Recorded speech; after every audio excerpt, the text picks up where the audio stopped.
guys, it's your girl Kay. Welcome to season 1 finale, episode 10 of Relatable Shit. Today I have a special guest who would like to remain anonymous. For the sake of this video, I'll call her AuntyP. She is going to give us her thoughts and advice on the topics we're going to be talking about. So let's get started. Question number 1. What are your thoughts on getting married young?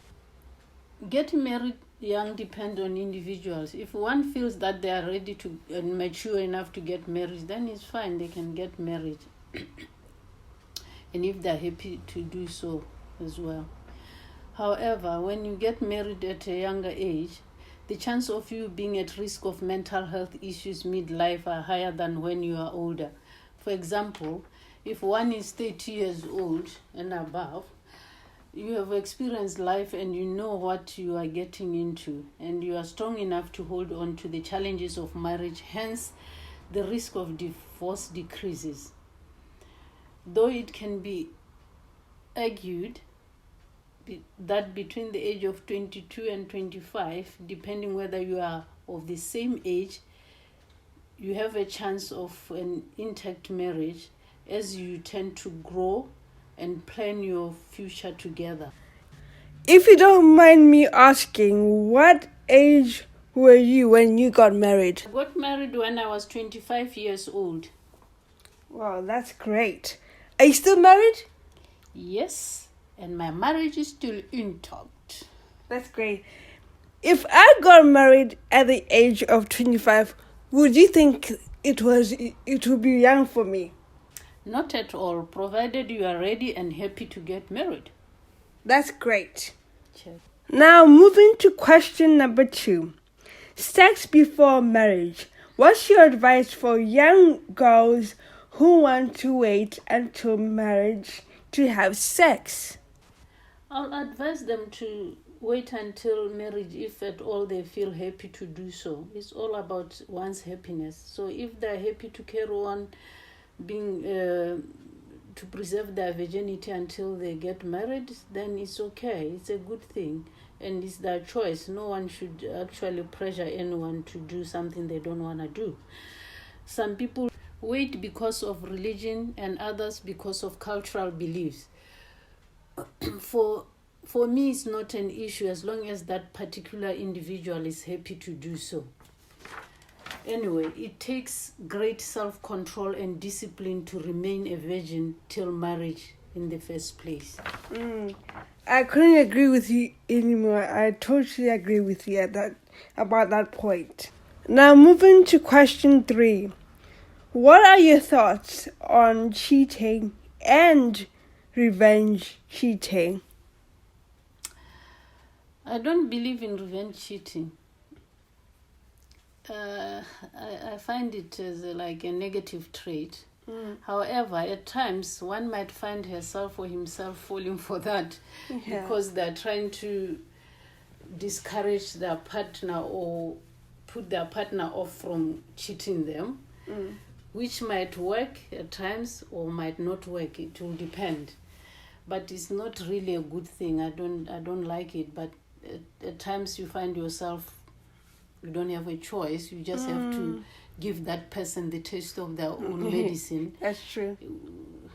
And it doesn't make you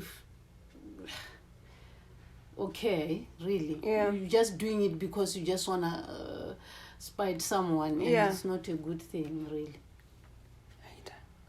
Well, I honestly think that cheating is the most lowest thing someone can do.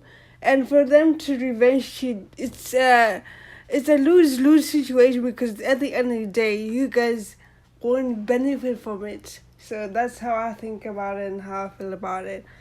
Yeah, it's just that some people think that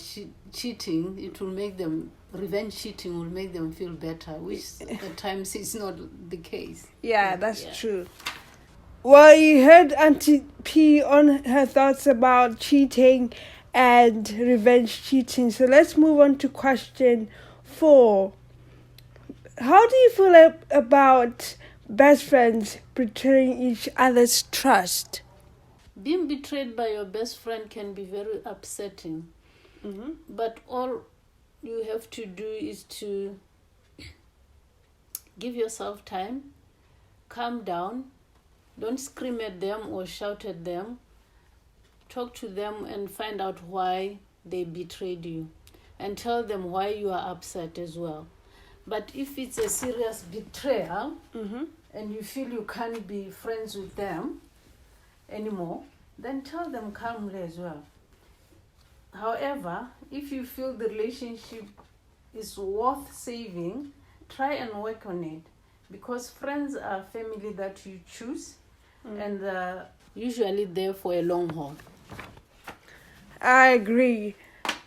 The thing with trust is it's easy to break and harder to build when it comes to betrayal. So it depends on the friendship that you have with someone. Sometimes it's harder to rebuild, sometimes it's easy to rebuild. It honestly depends on the relationship you have with your friend. Now I have one last question for my special guest, AuntyP. The question is, what are your thoughts on long-distance relationships? Long-distance relationships depends on individuals and how much you trust and love each other. We all know that love conquers everything. Where there is love, there will always be a way. However, long-distance relationship comes with their challenges. That's true.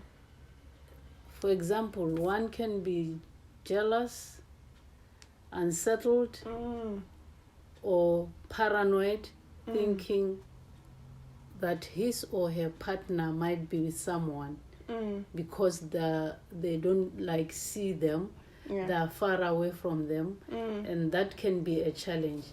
But where there's love, like I've said, it conquers everything. I agree 100%. I feel like when it comes to long distance relationship, it requires a lot of trust, communication, and openness when it comes to that, because you never know when it comes to long distance relationships. It's really hard. You need to put a lot of effort, time, and energy to it. You can't like other couples when they're for each other all the time. You need to work hard on it, and it depends on how your dynamics are with your partner, your girlfriend, your boyfriend.